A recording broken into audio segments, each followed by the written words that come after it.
బ్రిటన్లో మరో breaking news చూస్తున్నాం. ఖమ్మం జిల్లాలో అర్ధరాత్రి హైడ్రామా నెలకొంది. డీసీసీబీ డైరెక్టర్ బీఆర్ఎస్ నేత ఇంటూరి శేఖర్ ను టాస్క్ ఫోర్స్ పోలీసులు అరెస్ట్ చేశారు. జీళ్ల చెరువులోని శ్రీ సీతారామచంద్ర స్వామి ఆలయ భూముల్లో అక్రమంగా మట్టి తవ్వకాలు జరిపారని కాంగ్రెస్ నాయకుల ఫిర్యాదు మేరకు ఆయన్ను అదుపులోకి తీసుకున్నట్లుగా తెలుస్తోంది.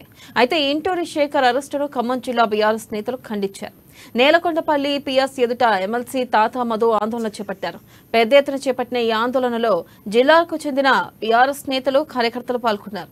రాజకీయ కక్షలో భాగంగా కె శేఖర్ ను అరెస్ట్ చేశారని ఆగ్రహం వ్యక్తం చేశారు. ఇక అసెంబ్లీ ఎన్నికల్లో కాంతాల ఉపేందర్ రెడ్డి గెలుపు కోసం పనిచేసిన వారిపై అక్రమ కేసులు పెడుతున్నారని ఆయన ఆగ్రహం వ్యక్తం చేశారు.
బ్రేకింగ్ న్యూస్ చూస్తున్నాం. ఖమ్మం జిల్లాలో అర్ధరాత్రి హైడ్రామా నెలకొంది. డీసీసీబీ డైరెక్టర్ బీఆర్ఎస్ నేత ఇంటూరి శేఖర్ ను టాస్క్ ఫోర్స్ పోలీసులు అరెస్ట్ చేశారు. జీళ్ల చెరువులోని శ్రీ సీతారామచంద్ర స్వామి ఆలయ భూముల్లో అక్రమంగా మట్టి తవ్వకాలు జరిపారని కాంగ్రెస్ నాయకుల ఫిర్యాదు మేరకు ఆయన్ను అదుపులోకి తీసుకున్నట్లుగా తెలుస్తుంది. దీనిపై మరింత సమాచారాన్ని మా ప్రతినిధి ఉపేంద్ర అందిస్తారు. ఉపేంద్ర, చెప్పండి, ప్రస్తుతం అక్కడ పరిస్థితి ఎలా ఉంది? అప్డేట్స్ ఏంటి?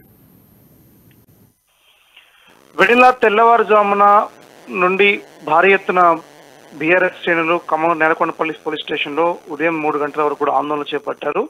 ఖమ్మం జిల్లా పాలేరు నియోజకవర్గం కూసుమంచి మండలానికి చెందినటువంటి ఇంటూరి శేఖర్ అనేటువంటి బీఆర్ఎస్ నేత డీసీసీ డైరెక్టర్ ఎవరైతే ఉన్నారో ప్రధానమైనటువంటి ఎమ్మెల్యే అనుచరుడుగా గుర్తింపు పొంది గత 10 సంవత్సరాలుగా అప్రతిహతంగా తన యొక్క నియోజకవర్గ వ్యాప్తంగా తన యొక్క ప్రభావం చూపించిన నేత అర్ధరాత్రి ఆ వ్యక్తిని అరెస్ట్ చేయడం పట్ల గ్రామంలో ఉన్న ప్రజలతో పాటు నియోజకవర్గ వ్యాప్తంగా కూడా ఒక్కసారి బీఆర్ఎస్ శ్రేణులు హవాకు గురయ్యారు. దాదాపు ఖమ్మం జిల్లాలో ఇప్పటి వరకు మునుపెన్నడూ లేని విధంగా బీఆర్ఎస్ వ్యవహరిస్తున్న తీరుని కాంగ్రెస్ సీరియస్ గా తీసుకొని ఖమ్మం జిల్లాలో ఉన్నటువంటి ఆ నేతలందరిపై కూడా ఉక్కుపాదం మోపేందుకు కోసం కాంగ్రెస్ ఆ రకంగా ప్రయత్నం చేస్తా ఉంది.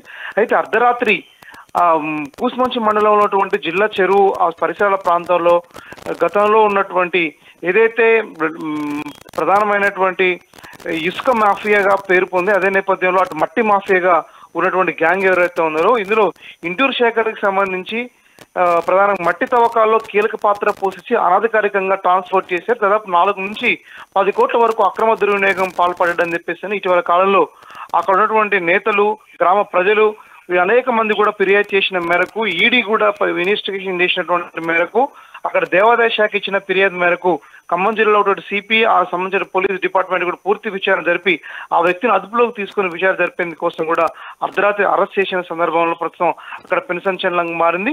ఈ సమాచారంతో బీఆర్ఎస్ శ్రేణులు అందరూ కూడా ఖమ్మం జిల్లా అధ్యక్షుడు ఎమ్మెల్సీ తాతమ్మతో పాటు రూరల్ మండలంలో ఉన్నటువంటి నేత బెల్లం వేణు, అదే నేపథ్యంలో నెలకొండపల్లికి చెందినటువంటి బ్రహ్మం ఉన్నయ్యతో పాటు అప్పారావు అనే నేతలందరూ కూడా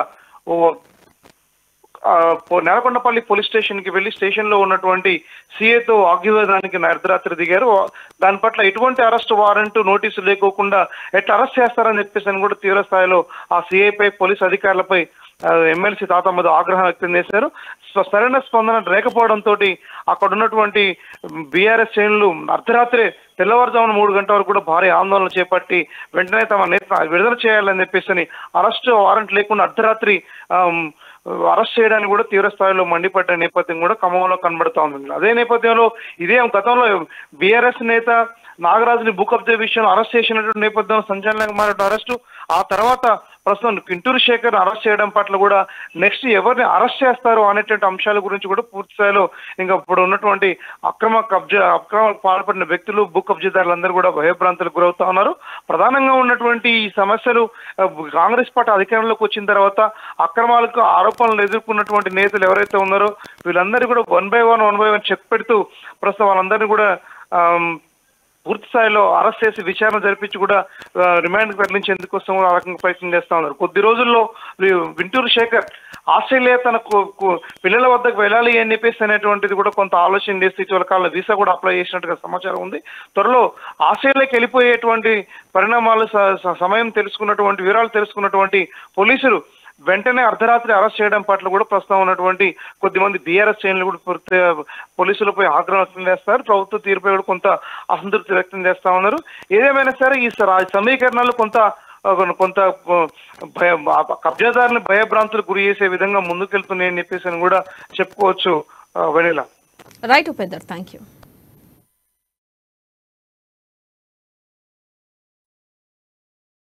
రాష్ట్రంలో లేకుండా చేస్తామనేటువంటి ఒక భ్రమంలో కాంగ్రెస్ పార్టీ నాయకులు ఉన్నారు. ప్రత్యేకించి ఈ జిల్లాలో ఉన్నటువంటి కొంతమంది వ్యక్తులు, అప్పనంగా మంత్రి పదవులు పొందినటువంటి వ్యక్తులు ఈరోజు ఏమనుకుంటారంటే మాకు చరిత్రలో చాలామంది వచ్చారు, ఈ జిల్లాలో చాలామంది మంత్రులుగా పనిచేశారు, ఏ రోజు కూడా ఇంత అరాచకాన్ని అనేటువంటిది చేయటం లేదు. మొన్నటికి మొన్న ఖమ్మంలో నగర పార్టీ అధ్యక్షుని అరెస్ట్ చేసి జైల్లో పెట్టారు. ఈరోజు డీసీసీబీ డైరెక్టర్గా ఉన్నటువంటి కింటూరు శేఖర్ని, అట్లాగే మా గతంలో మన జీళ్ల చెరువు వెంకటేశ్వర స్వామి ట్రస్ట్ బోర్డు మెంబర్స్గా ఉన్న ముగ్గురిని అరెస్ట్ చేసి తీసుకొని రావటం జరిగింది. ఎందుకు అరెస్ట్ చేశారనేది పోలీసులకు తెలియదు, లేదా అరెస్ట్ చేసిన వాళ్ళకి తెలియదు. వాళ్ళ మీద ఇంతవరకు ఒక నోటీస్ ఇవ్వలేదు, ఎఫ్ఐఆర్ కాపీ ఇవ్వలేదు. ఇప్పుడు వచ్చి మేము అడుగుతుంటే ఎఫ్ఐఆర్ కాపీ ఏదంటే తయారవుతుంది అంటున్నారు. అంటే ఎఫ్ఐఆర్ లేకుండా అరెస్ట్ చేయొచ్చు, నోటీస్ ఇవ్వకుండా అరెస్ట్ చేయొచ్చు. కాంగ్రెస్ పార్టీ పరిపాలనలో తెలంగాణ రాష్ట్రం తీసుకొచ్చిన తర్వాత ఈ 10 సంవత్సరాల్లో కేసీఆర్ గారి నాయకత్వంలో పరిపాలనలో ఏ రోజు కూడా ఏ కాంగ్రెస్ నాయకుడి మీద ఈ జిల్లాలో ఎక్కడా బీఆర్ఎస్ పార్టీ ఒక అరాచకం అనేది చేయలేదు. అందరితో పాటు కలిసి పనిచేసాం, అందరం తెలంగాణ బిడ్డలం అనుకున్నాం. పథకాలు వచ్చినా స్కీములు ఏ స్కీములు పెట్టినా అందరికీ ఇచ్చాం. కానీ ఈరోజు వారికి ఏదో పొరపాటున అధికారం చేతికొస్తే దాన్ని అడ్డం పెట్టుకొని మట్టి దోలారు. ఆ మట్టిలో